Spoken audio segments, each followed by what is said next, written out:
Okay, so as I said, welcome to today. We've got a panel discussion that's going to be going on in a minute, and they're going to be discussing the topic of the transport industry building back with women in mind. And we've been joined today by some of the rail and transport industry's top leaders who are going to be in conversation in a minute to discuss how women in our sector will be impacted as we return to the office or to the workplace. And how the way we use public transport in particular is likely to change as part of this. Now, unfortunately, Charlene Wallace, who is the Freight National Passenger Ops and Customer Director for Network Rail, couldn't make it today at the last minute due to being unwell. And we send her all the best for a speedy recovery. But we have a fantastic replacement for her in Tina Rehal, who's the Senior Program Manager in Charlene's team at Network Rail, and she's going to be a very, very able replacement. We also have Angie Dole, who's the Managing Director of Southern and Gatwick Express, who's going to be part of the panel. And the panel is going to be sort of hosted, if you like, by Charlie Hodgson, who's the Managing Director for Transport and Infrastructure at WSP, who are co-hosting this session today. So without further ado, I will hand you over to Charlie, who will lead the discussion this afternoon, rather. Thanks, Steve, and good to have Angie and Tina with us, and welcome to everyone who's joining us today. For those of you who don't know me, I'm Charlie Hodgson. I'm the Managing Director of Transport and Infrastructure at WSP, which is one of the biggest multidisciplinary engineering firms in the world. My team in the UK is about 2,750 people, and we deliver multidisciplinary engineering services, mostly to public sector clients, Network Rail, Highways England, HS2 and the like. I'm going to hand over shortly to Angie and Tina to introduce themselves and take you through some questions. I think the biggest value in today's session is going to come from the Q&A at the end, so please do think about questions you'd like to ask us, share your thoughts and use the chat function to do that. So without further ado, Angie, could you introduce yourself and tell us a little bit about how the last 18 months have impacted you and Southern and Gatwick Express, and how you perceive the future is likely to develop? Thank you, Charlie, and good afternoon, everybody, and thank you for taking the time out of your busy diaries to join us this afternoon. Really is appreciated. As Charlie said, I'm Angie Dole, and I'm the Managing Director for Southern and Gatwick Express. That's part of the GoVia Thameslink Railway franchise group. Normally when I introduce myself, I say we're operating around 3,000 trains a day, 3,500 employees, and carrying 500,000 of people on Southern and Gatwick Express. But that's not quite the same as at the moment, as we know, through the pandemic. So how has the pandemic affected me over the last 18 months? Well, I remember very visibly when the CEO of GTR asked me in February last year, would I take on the crisis management of COVID-19 for GTR? And I said, yeah, of course I will. I was thinking, like everybody else, this would be a 3-week activity maybe that might be quite interesting. Here we are, as Charlie says, 18 months later. So it's been all time consuming for me, I have to admit. And not long before COVID came in, we'd gone through a big reorganisational change at GTR, and I'd only been in my role as the MD for 6 months. Luckily, I had a brilliant team who I was able to leave almost the day-to-day running of the business with, so I could focus on COVID. And I think for most of us, it's probably been one of the most challenging periods of time in our lives for many reasons, not only because we've been challenged at work, but we've also been challenged in our private lives, in our personal lives. And every aspect of what we knew was normal has changed. So I think for me, that if I reflect on the last 18 months, what I thought I knew about myself was some of the stuff I did know, and I've learned new stuff about myself.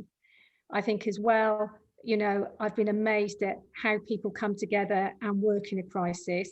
And I sometimes say quite a lot, it's a shame that it's taken a crisis for the railway industry to come together and work together, particularly the talks. And it's amazing how when you're up against something like a pandemic and a crisis, it makes you collaborative, and it makes you work together. So for me, I'm really focusing on the lessons that we've learned in the pandemic that we can take forward post-pandemic, which hopefully will be soon, and how we maintain that in the industry. And I'm going to take a breath there, because I could just talk for the next hour about crisis management, and I'm not going to do that. Thank you, Charlie. Thanks, Angie. It's good to have you. Tina, would you care to introduce yourself and explain a bit about what you've been up to recently? Yeah, hi. So I'm Tina Rehal, and as introduced earlier, I'm the Senior Programme Manager within Charlie Wallace's team. So that's the Freight and National Passenger and Customer Experience team. And within there, we've got a whole host of, sort of disciplines that we look at. So managed stations, strategy around there, our national passenger operators, the relationship with freight growth, and coming back sort of, the Smarter Information Programme as well. So how we respond and provide information through disruption and just the sort of end-to-end journey. So there's a whole massive bag there that we deal with. I think sort of over the last 18 months, probably like many of you, the sun was shining in March and April, and it felt like we were going to have a bit of a holiday in the garden, sort of working from home.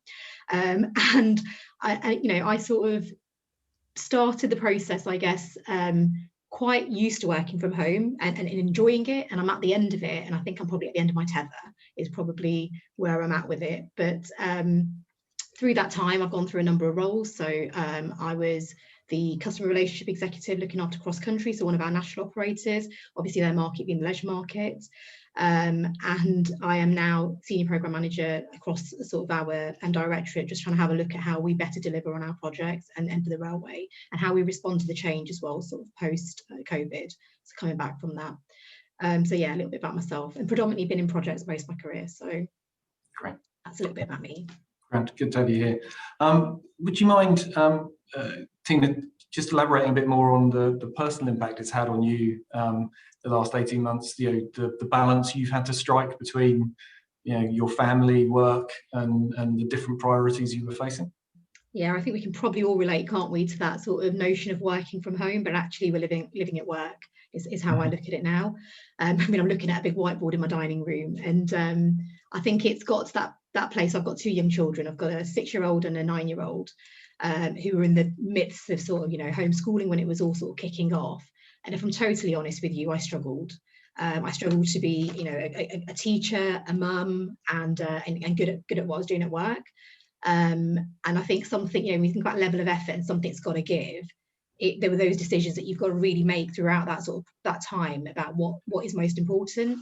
And for me, protecting family life was at the heart of that, but also I'm passionate about what I do on the railway, so not letting that sort of slip as well. So unfortunately, some of the homeschooling was what gave. So my 6-year-old's homeschooling, we did as much as we could, but I removed that pressure for myself there. But it was a tough gig.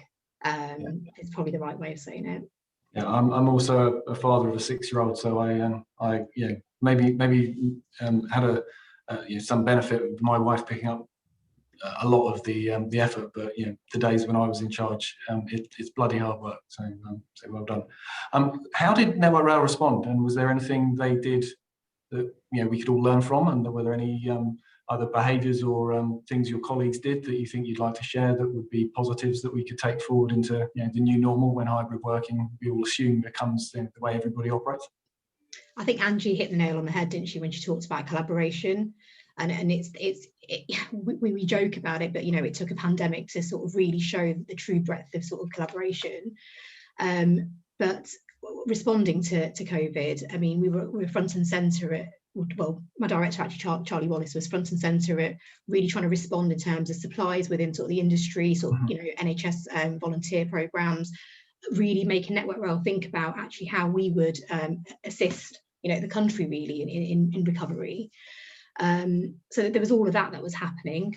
But at the same time, we all had a job to do, and that sort of balance of how much can you do from home, what's the priority, what gives, what's the level of effort you give to things.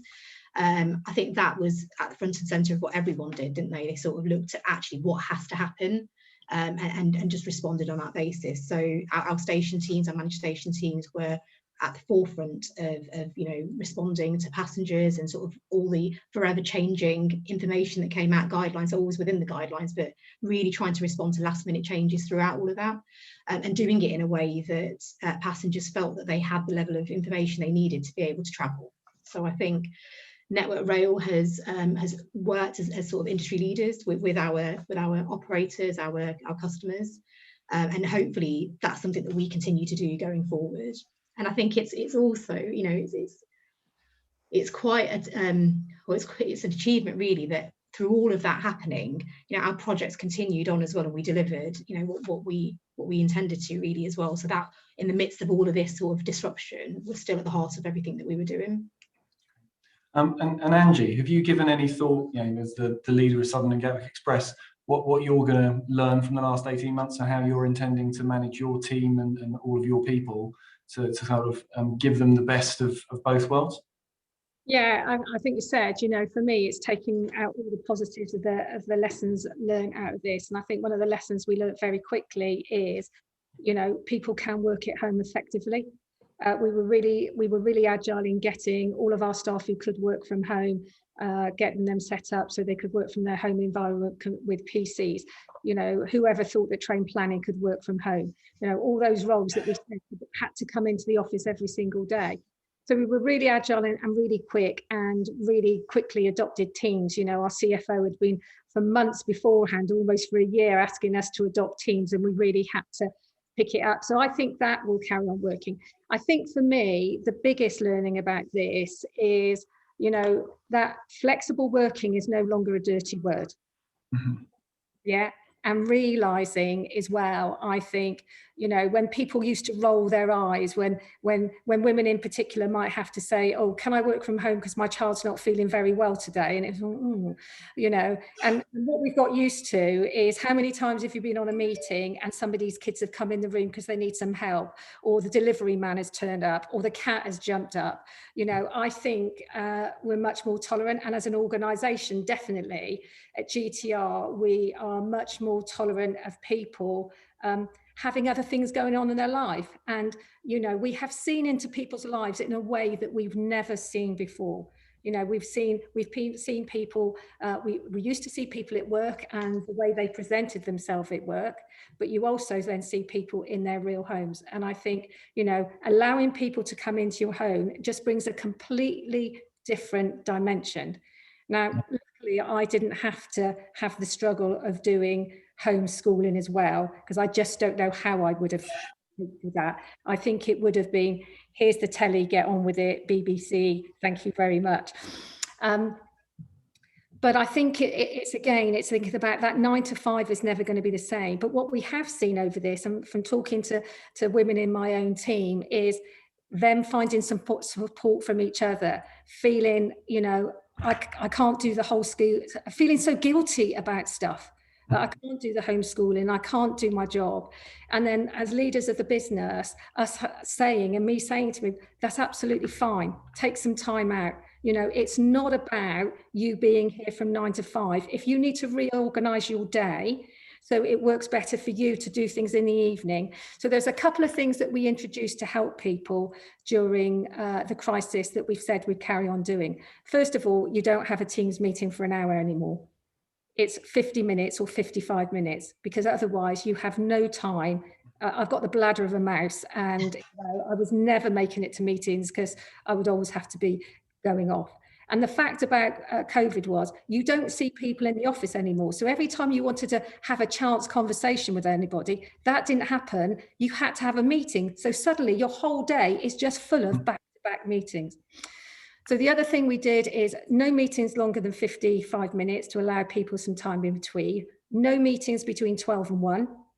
Yeah, because you have to give people a break, and particularly in the winter when it got to the dark nights in the third lockdown, allowing people that time to get out in the day and have some exercise. So those are things that we will definitely carry forward into our new organisation, new ways of working. And other things we put actively put on most people's emails is, I'm sending you this email now, but I don't expect you to respond. Respond when you feel it's appropriate for you. And recognising, you know, that some people might want to get up and work really, clear their emails at 6 to 8 in the morning, but then they've got to do schooling with their kids from 8 to 10. And there was much more of those conversations going on and helping people to really plan their work around the hours that suited them, and being more focused on the outputs rather than the inputs. And that, I think, will definitely stay with us. Good. One question I had is, if we move to this kind of new normal where people are in the office 1, 2, 3 days a week, naturally, you know, human beings form teams, form cliques. Historically, there's always been a perception that those have informed people's careers and driven decisions about development and promotion. Do you think we're going to need to behave differently in future to enable us as organisations to make sure we give fair opportunities to everybody? Oh, who are you going to? I was going to Angie with that one, sorry. Shouldn't I? Okay, return to work, to the office. Well, what you know, where do we start with this? I think, you know, there's 3 options that companies have. There's either everybody comes back, which is what some of the larger investment companies are doing, go with the hybrid situation. And I think in a recent research of the Business Chamber of Commerce with 900 organisations said that, you know, about 66% of businesses said they were going with a half and half. Mm-hmm. And there's that permanent work from home. And I think Capita and Nationwide have said they don't want any of their HQ staff to come in. So, you know, this is really interesting about how you operate. You've got 3 choices, and in our own organisation, to be honest, we swung the pendulum from one end of everyone's staying at home to everyone's coming back to now, well, actually, let's sit in the middle. And I think the reality of when you're running an organisation like I do, you know, you have about 1,000 manager and admin, but only really 10% of the workforce can actually work from home. You've got 6,500 people across GTR who've been coming in every single day. Mm-hmm.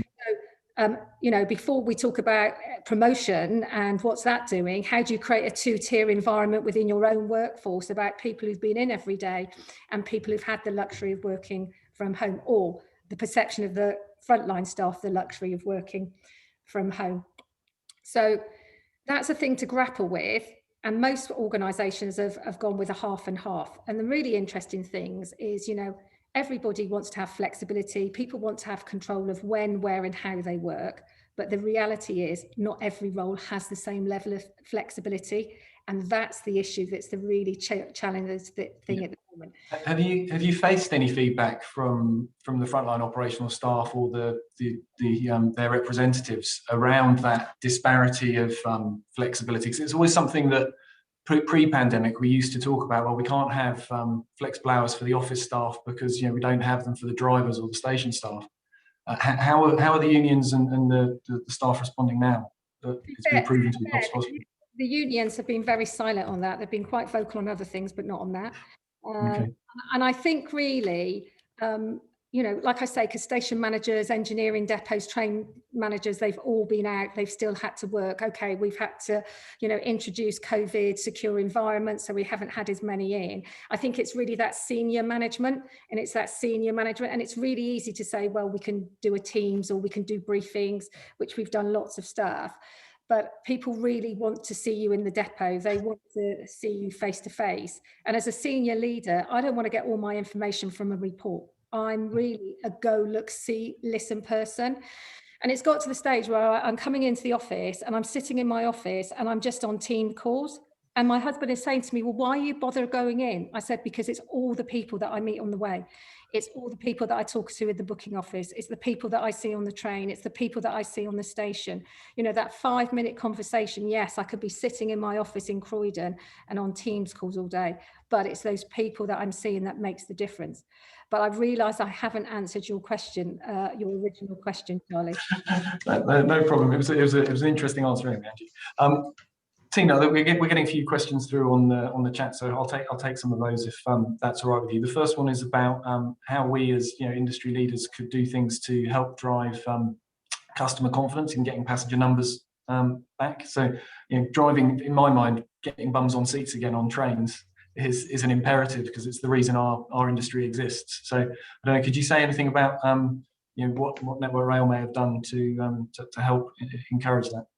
Yeah, so a lot of the information that we are using is real-time sort of insights and metrics that come from things like our social media feeds. Sort of what is actually on people's minds. So instead of us assuming what the passenger is really worrying about, we're trying to gather that data from a number of sources. And it is things around sort of cleanliness, it's around face masks, sort of adhering to that sort of requirement. But for us, it's around that sort of cleaning regime as well, making sure that people feel safe, there's a presence there, our staff are sort of visible as well to welcome people back. We talked about it just briefly when Angie was talking about the number of people front facing and in those operational roles. The railway hasn't stopped, and we have had a number of our staff out there sort of forwards facing. And I think for us, really, it's going to be that continuation of that, but also from the senior management being out there and actually seeing what's happening. So how can you welcome people back when you're not actually there to experience it yourself, to see where the changes need to be? So we are sort of part of that, I think, and part of that recovery. Sure, great. Another question from the chat from Emily Lightowler. Hi Emily, good to see you again. I'll put this one to Angie. Given you've talked about the 7,000 staff at GTR and the fact that probably 6,000 of them need to be rostered and turn up to do their job at a specific place and a specific time. At the same time, I know that Southern's been at the forefront of trying to drive more women into operational roles, particularly train drivers. Yeah. Is there anything you can do to those jobs that are specific place, specific time, that takes account of the disproportionate burden women face in terms of domestic and caring duties?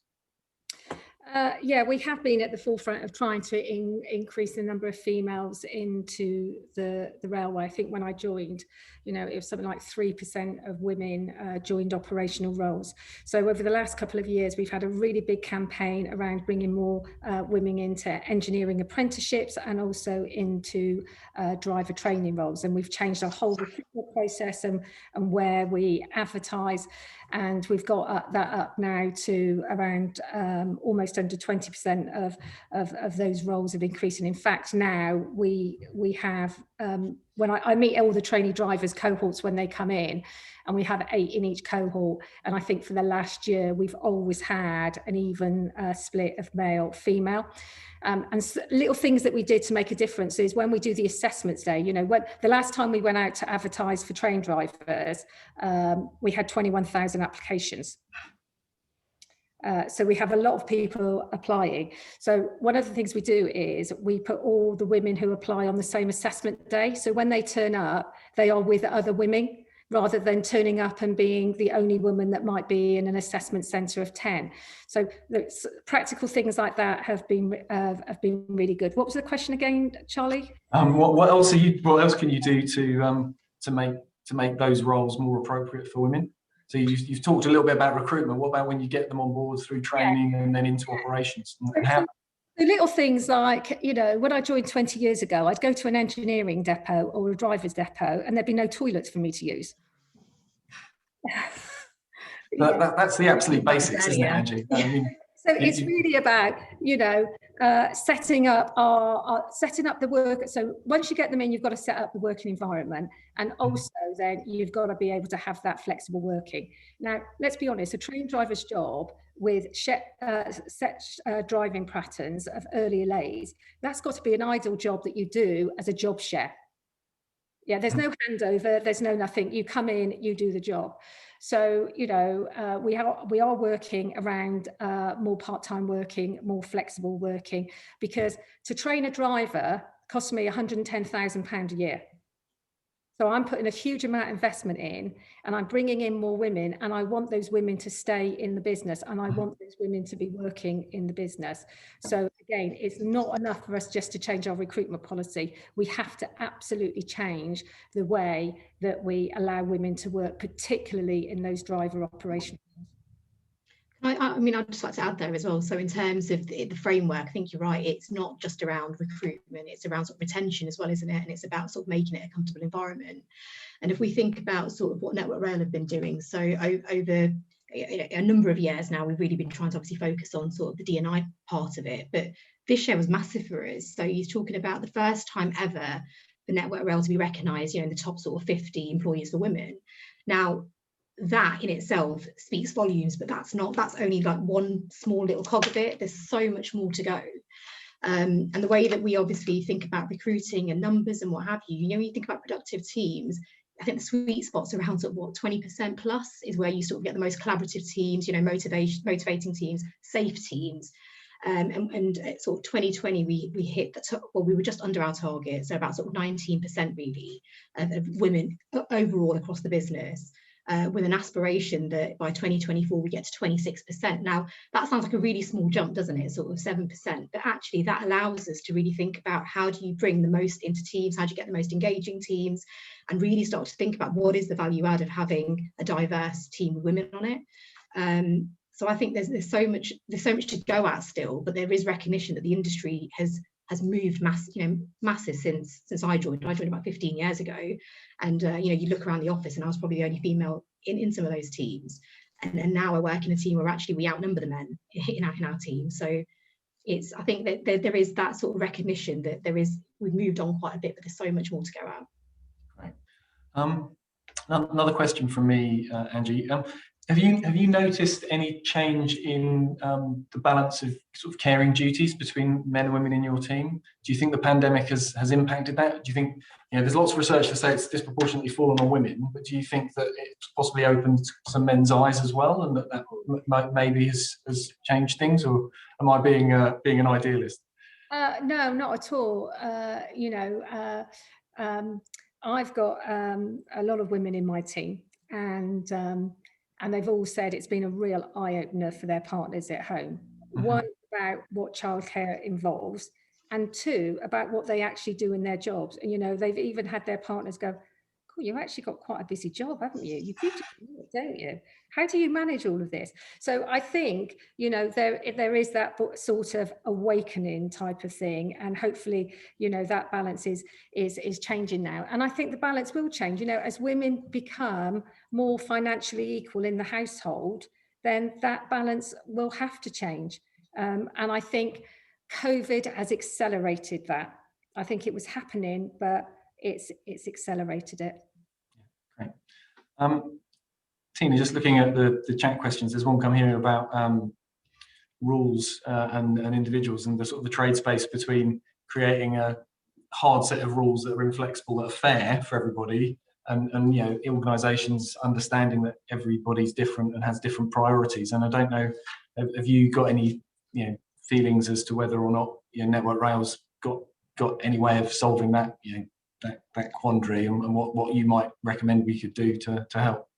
I don't think the right sort of terms to solve it, because there's always going to be some difference, isn't there, regardless of if we solve today's problem or not. Network Rail has really though changed its thinking and its tact about sort of how those rules would apply. So similar to what Angie talked about earlier, the message that we drove home to our teams was around family first. And it was around do what you need to do to make home life work, and work around it with your work, and as long as your outputs are there, the rest doesn't matter. Now that's applicable really to sort of the teams that can work from home, because you have got those that need our maintenance teams, our signallers that need to be in their roles, in their shifts, doing that work.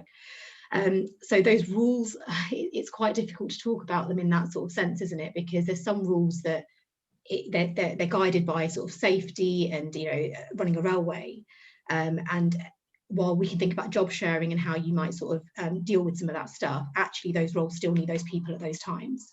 But for the rest of the business, and we're talking about a business of 40,000 people, those rules have been flexed, and they've been flexed in a way that makes it easy to now sort of think about how you would work flexibly.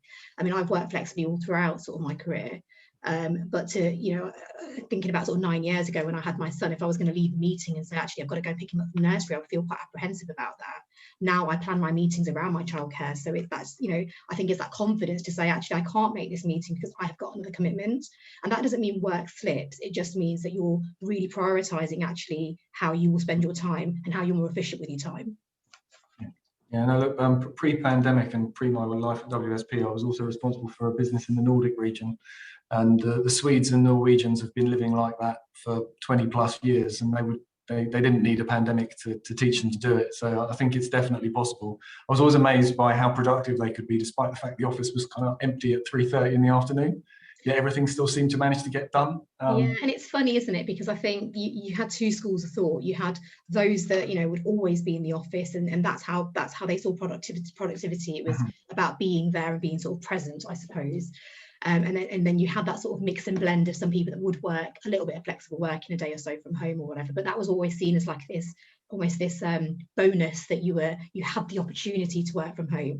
And how it's taken a pandemic to sort of shift that, you know, that mindset to actually we can all be just as productive and just as motivated working from home. I mean, I'm not going to lie and say that my motivation is up here, because I thrive on sort of, you know, that interaction with people. Yeah. And sitting at home all the time, it is taking its toll, but it definitely doesn't make me less productive being at home, you know. So I think it's that sort of balance and understanding that as well. Great. I'm going to go. Oh, sorry.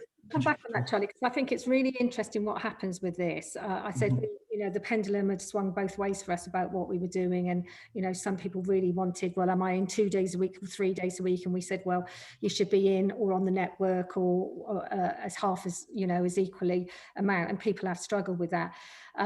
You know, but I think the jury's still out on this, and we've taken a view, let this just breathe a little bit and let's see what happens, because I'm really interested to see if people start creeping back into the office, because we know the office now really is about that collaboration, that understanding, the culture of the organisation, you know. And new people, when they've started in the pandemic, have really, really struggled, because they're learning, they don't pick things up so quickly because they're just not overhearing those conversations that are happening. So there's definitely a place for the workplace and how we do that. But I think as leaders, one of the things that I'm really conscious of is that over time, how does this slip back into that presentism? You know, when people used to leave their jackets on the back of the chair so that people still thought they were in the office, that has really got to go. And but that will make leaders work hard at it, because it's going back to your point, Charlie. Will people feel they're being left out because there's a conversation that's going on in the office that they've not been involved with? And one of the things about meetings, we've said, well, if you're having a hybrid meeting, you know, you can go down the road of saying you're all in Teams, you're all in face-to-face, or you're hybrid. And we've said that's fine. But if it's a hybrid meeting and you've got a group of people that are in one central place, when that meeting stops, that meeting stops. It's not that the people on Teams have signed off and then the meeting carries on, and then the next time you meet up, they go, oh yeah, well, after the call, we decided to do this then. And really, you know, that's sort of things that people don't think about necessarily, that might be a consequence of. It requires some pretty strong chairmanship of the meetings, doesn't it? And some discipline to some values. We've gone as far as we asked our early career professionals to write a set of rules for us as to meeting etiquette in a hybrid world. And I wouldn't say they're fully embedded yet, but we are trying to kind of to push them out and live by them. But it takes, you know, strong leaders to kind of stop themselves from doing what feels natural, to say, no, what, we're going to have to treat everybody equally. I was going to ask you actually also, Emily Lighthouse was asked, you know, she said she was only going to ask 2 questions, but actually if you read it, I think she's asked 4, but that's fine. It keeps the conversation flowing, so thank you, Emily. She wanted to know if we've got any ideas for how we can better listen and provide support, you know, and stop things from coming to a head, and, you know, preempt the need for some of the kind of the schismic thing going on out in the world to drive this change. How can we continue to change and take all the benefits, particularly by listening to our people? So I don't know, Tina, what's Network Rail doing at the moment to listen to its colleagues and make sure that they understand where they're at? So I mean, there's lots happening with sort of line managers and you know, directly speaking to sort of staff. I think if I take it away from Network Rail for a moment and just talk about sort of our directorate and what we're doing, sort of responding through. So we do a Your Voice survey, which is like an engagement check, and responding to some of that. So what we did really think about is, you know, let's be honest, the railway at the moment is in this flux of change, isn't it? You know, this constant sort of change. And we've got all of that happening, plus we've had all of COVID, and you get to the point where people are just exhausted. They're exhausted from that change. So actually it's more around, I think, those conversations around really thinking about people's stress levels. It's talking about sort of the health and well-being, taking the one-to-one that we might be having away from it just being around your objectives and have you delivered, and, you know, can I help you with your work environment, to start thinking about how do we better stress test and how do we have those open conversations about, you know, how supporting people and listening through that environment, and making it more conversational, really. And I think that, I'm not saying that's not happening, because a lot of the teams are definitely doing that already, you know, through sort of just informal meetings, because, you know, you've missed that opportunity of having a chat at the coffee station or before a meeting or on your way to somewhere. And it's, you know, every discussion you have now is timed, and it's, you know, you talk about that topic and that's it, and then you get off your Teams call. So creating those environments where people are able to sort of share and chat, and then that's how you check in, I think. I don't know if I quite answered the question, but, you know, it's those types of things that we're trying to really encourage more of. Sure. And are you doing anything at Southern to improve your kind of engagement and listening to your staff? Well, we've always run an engagement survey. We've changed that now, actually, and we're going to run it more of a pulse survey, so we do it more frequently, so we are getting the feedback. One of the things that I set up during COVID was briefings every week on COVID, and we included the trade unions in as well as our partners with this, because I think it's not only about listening to our staff. You know, we're listening to our staff, we're listening to our customers, our colleagues, our customers, and our trade union partnerships. So creating that environment where people can have a two-way conversation is really useful in setting that up. And again, I think that's why as senior management, we want to get out and about, because the great thing is that when we are out and about, the staff will come and speak to us. They will come and chat to us, and you do get great insight of what's going on. But I also think the point there is active listening. And how many times do people go out with an agenda of what they want to say? And it's all about, how many times have you been in a meeting when someone says, right, next time you speak to the team, these are the 3 key messages we want you to get out there. Yeah. And if you're going out to listen, go out to listen. Don't go out with an agenda. Just go out to truly listen and don't interrupt. Okay, moving on to next question from Ben Hewlett. He's saying he thinks us just describing women as a single group is probably grouping together one massive demographic. What are we doing, or is there anything we could do to better understand the different backgrounds and cultures of the myriad of different women who make up that group? Tina, is there anything you're aware of and that we could perhaps do? Just ask me the question again, sorry, because I thought. So we often talk about men and women, but actually within those groups there's a whole bunch of different subgroups, and I just wondered if there's anything we could do to better understand those subgroups and how they how we could make the transport sector welcoming and inclusive to all. Yeah, so I mean, it goes back to sort of our D&I, D&I sort of policy, really. And we've got Everyone Matters as you've got the Everyone Matters, which is across the breadth, I guess, of people, isn't it? It's reflective of society, and that should be reflected in our workforce. And under that, specifically to the women part of it, we've got Gender Matters. So it's one of those work streams. Now, I think we have got a number of cultural sort of networks set up, and across the board, like working sort of networks. Women Inspire as one of those networks. But we also do a lot of training as well for sort of diversity and inclusion. So at sort of the line manager level, what is it that you need to be aware of, your unconscious bias, all of those types of things. Our recruitment process, I mean, I'm doing a master's, and along in that sort of forum, there's a number of different industries within there, and just talking about the way that Network Rail recruits and sort of change that we've taken in our recruitment process is really different actually to some of the other industries out there. So we are quite forward actually compared to some of the insurance firms that are out there, and sort of some of the other engineering firms actually, in the way that we will talk about diversity, the importance of it through that recruitment process. So one of our mandatory questions at interview now is, why are diverse teams important, and how would you go about making your team more inclusive? So yeah, there's I guess I'm not sure if I'm answering the question really, but I think that the breadth of different groups within that sort of women sort of banding is definitely sort of there and understood. It's just about sort of knowledge and sharing more about that, I think, that would make that better. Yeah, sure. Great. Very specific question from Shobha to you, Tina, about women's network groups and Network Rail. Do you have one? What's it called? And I'm assuming she's a Network Rail staff. How does she get involved? Yeah, so we've got the Inspire network, which has been set up, and through that, you know, they've looked massively at sort of changing, I guess, the mindset of women in the workplace. Now, not sort of directly linked to it, but we've looked at a number of things as well. So if you think about Network Rail and where we once were, you know, things like talking about menopause in the workplace, female health, and how that impacts our site teams, just around sort of the way we advertise, the wording around sort of our recruitment process, and making sure that it's not sort of, you know, gender specific in the wording that we use for a role, but it's more around how you perceive that role, you know, and how people would fit into it.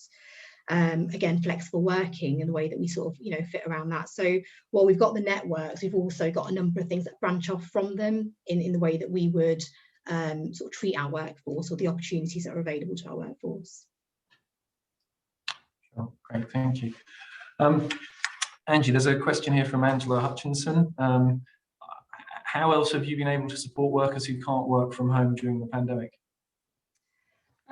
So as we said, that's majority of our workforce, and just before the pandemic hit, we launched a sort of internal external brand strapline of "We're with you," and at the time we didn't realise how really that was how fortuitous that was going to be with what's happened. So all the way through this, we've had this mantra in our comms about "We're with you." So one of the biggest things I've had to grapple with is how we look after those 6,500 people who've continued to work through the pandemic, and how we help support them. So there's all the basic stuff that we've done about being able to support them in the work environment, to make the environment COVID friendly, and the stuff that we've done. But we had one of our key strategic priorities was ensuring the health and well-being of our passengers and our colleagues during the pandemic. So we also set up a whole thing for caring for people who were the CEV, because if you think, we had about 450 staff who were classed as CEV who we've had to stand down during the pandemic. So things that we put in place for those individuals, and other things that we did support. So we set up on our SharePoint a whole load of things about activities that people could do so they could stay in touch, networks that they could operate, really helping them to keep in touch with their colleagues. Again, listening to them. You know, in the first pandemic, we actually stood down a lot of staff who we said just don't come into work, because we have seen, you know, we had a 95% drop in passenger numbers. We were running a skeleton timetable, and we had staff on a rotating basis coming round home. But I think the ones where we, you know, mental health was always a big thing on our agenda for us, but it's really come to the fore now. And it's striking those balance of people who've been off for a long period of time, who then want to come back into the workplace, but because they're classed as CEV, they couldn't come back in. So if I'm honest, it has been a challenge, but we've always done it with that mantra, "We're with you," along the way. And I think our tone has been, you know, for a while now, we've been trying to move away from that adult to an adult conversation, from a parent-child conversation. And I think we have hit the mark with that, because I get a lot of feedback from the staff who feel that we really have looked after them during this pandemic, and they appreciate that. Great. And then the second half of Angela's question, which is, do you think it's going to impact employers if they don't offer flexibility? And do you think people are going to choose to work for different companies because of the different, you know, terms and conditions they offer? Tina, you going to use? It's my personal viewpoint more than anything else, really, but absolutely, you know, we can't go from this back to what we did before. It's just, I think it would be a no-brainer, you know. So if other companies are offering that flexible working as an opportunity, it's going to definitely be more attractive, isn't it? And that, you know, that sort of work-life balance, when we think about it, and I talk a lot about it. I talk a lot about, you know, actually being able to protect my home life, as well as sort of being, you know, working and doing well at work. And if another business was going to give me that as an option, of course it's going to be attractive. So you know, the way that we recover from this and the way that we sort of take these lessons learned, as Angie said previously, and apply them into the way that we go forward is absolutely critical to that. And retaining our workforce is going to, you know, it's going to be massive to that as well. Yeah, I agree. You know, I read something recently said that 5% of jobs that are advertised now are advertised as hybrid jobs. You know, so you will lose good talent if you don't offer that. And that's not just women, that's young people. Young people coming now are as much as about that work-life balance as well. So if organisations don't change, then they will lose some of their best talent. Yeah, I think I couldn't agree more. And we as a management team, WSP in the UK, we've already taken the decision that hybrid working is the new normal. Yeah. We've recruited 1,000 people this year already, and we've got another 1,000 to recruit this year. And we expect all of them to work flexibly. And I do think that is, I don't think it's a differentiator anymore. I think it's an expectation. I think if we don't do it, people will either start leaving or we won't ever recruit them in the first place. So I think I agree with you. Sorry, Troy, we've also got to recognise, haven't we, that people work in different ways and they thrive in different ways. You know, talking from my sort of personal experience, yes, I did what we had to do, you know, and I followed the guidelines. But actually, the moment that our business sort of welcomed us back to be able to come in and do workshops and have that collaborative space, and, you know, our offices were always open, I jumped at the opportunity actually because, you know, I needed that. That's how I thrive. But you've got other people that work within our teams that are quite comfortable at home, and actually they feel they're more productive. They've saved on commuting time. They feel like they've got a better work-life balance doing it that way, and are able to detach from work and life. You know, so I think we've got to recognise that not one shoe doesn't fit all, and there will be different ways that people want to do this. Now, the complexity will come when you're trying to bring teams together in that sort of hybrid environment. So how do you bring, you know, 2 days a week in that office environment for a team, and how do you make it so that it's productive and it's worth people's, you know, travel time? And I think that's where the complexity will come. Yeah, agreed. Angie, question from Caroline Wilson. We've obviously learned some positives out of this last 18 months. How do we make sure that we keep them and we don't forget those lessons, especially when, as the world gets back to normal, there'll be so many competing priorities, particularly I'm thinking around efficiency when eventually the government taps are turned off and there isn't free money for everybody. How are we going to make sure we keep at the forefront of our mind those good lessons we've learned? Yeah, really good question. You know, when I set up the COVID crisis team, we said there would be 4 stages to this crisis. There would be the reactive stage, the stable stage, the recovery stage, and the enhanced stage. And the enhanced stage would be where we took all the best practice and carried on using it. Recovery stage. So the reactive stage was quite interested in, you know, we talked about March last year, everything changing every day. And then we became stable, and then we got into recovery. And then I said it was like snakes and ladders. I got to number 99, and then we went back into lockdown. I was like, right back down to number 1. We're into recovery again. However, there's lots of things, as Caroline said. So hybrid working is definitely going to be one of them. You know, the way that we sell tickets to our passengers is another. The fact that we moved refunds online is making it much easier for people. So there's lots of things that we've done for our passengers that we will keep. You know, the way that we clean our trains, we will keep that. So there's lots of practical things that we have done for our passengers. For me, it's that collaborative bit with the industry, that how does that start falling away now, and potentially with stuff that's coming out in the white paper. So now we've got the white paper, we've got wider rail industry reform going on, you know, but we've also got to grapple with the here and now of winning back customers. So I'm just interested in how the industry is going to organise itself with keeping one eye on the future but being firmly in the present at the moment. I think, you know, one of the questions early on is what can we do to bring passengers back? And basically, we have to treat our passengers better than we ever did in the past. You know, in the past, the railway were pretty, let's be honest, you know, they've got no option. You know, what they're going to do, they can't work from home anymore. I'm absolutely more excited than I've ever been in my 20 years in the railway about now giving good customer service, because we haven't got the cash cow of the commuter anymore, and we've got to work like proper companies now. Sorry, did I say proper companies? Maybe that wasn't the right terminology. What I mean is, we need to view our customers in a way that other organisations do, Yeah.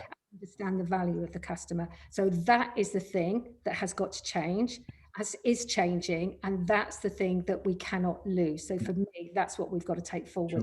Sure. I think what you meant to say, Angie, is we need to respect their choice of whether to use our service or not.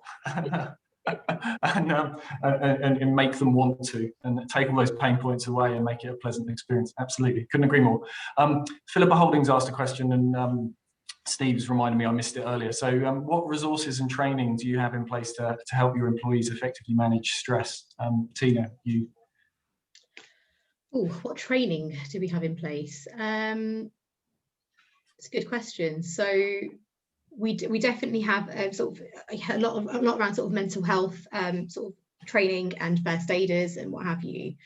I think it's more around the information that we put out into the business, if that makes sense, as opposed to, you know, you're going to go on a training program. So while we have got programs for mental health first aiders to be able to recognise it, to be able to signpost people to the right places, we also offer through our just sort of standard, I guess, offering a six session counselling through something called Validium that we use. So if people feel that they are stressed, they can self-refer themselves through Validium and get sort of, you know, the 6 sessions of counselling. If that is deemed that it's you know, more is required, then the business does support it, and they put in sort of enhanced sort of options available. So I guess it's not around training as such, but it's around the support services that are there, recognising when people are sort of getting close to burnouts, and then providing them with the tools that would help them to sort of, you know, recognise that, and then to be able to sort of react to it as well. And from a line manager's perspective as well, you know, being able to recognise that your teams potentially are at burnout, and what do you do then using sort of the available resources that you have there. Angie, have Southern or GTR got anything in place to manage stress effectively? Yeah, we've got, similar to what Tina's just described, we've got a big wellbeing programme and Care First, where we can refer people who are suffering from stress. And during the pandemic, we've done lots of additional sessions, sort of, we call them our brunch sessions, with our wellbeing manager, to give our managers tips on how they manage their own stress and the stress of their team. I think the most important thing that we've said with this is asking people if they're okay. And when they say, oh yeah, I'm fine, not just moving on, because you're almost relieved that they've said they're okay. Yeah. And actually saying, really? And that pause for silence, and almost making it quite an uncomfortable pause sometimes. Oh, sorry, I thought I turned my phone off.